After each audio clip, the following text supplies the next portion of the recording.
Quite a few guys who say that, okay, designing microservices, you might end up in a situation it's like a noodle soup.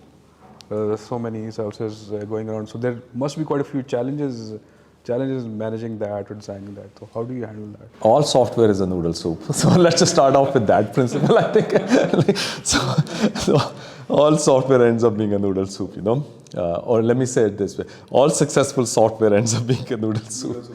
So yeah, you're going to have a noodle soup anyway. Now, do you have the right tools to eat, to drink and eat the noodle soup as and when required is what makes or breaks. I don't think whether your monolith versus microservices is going to be a defining principle when it comes to whether software is a noodle soup.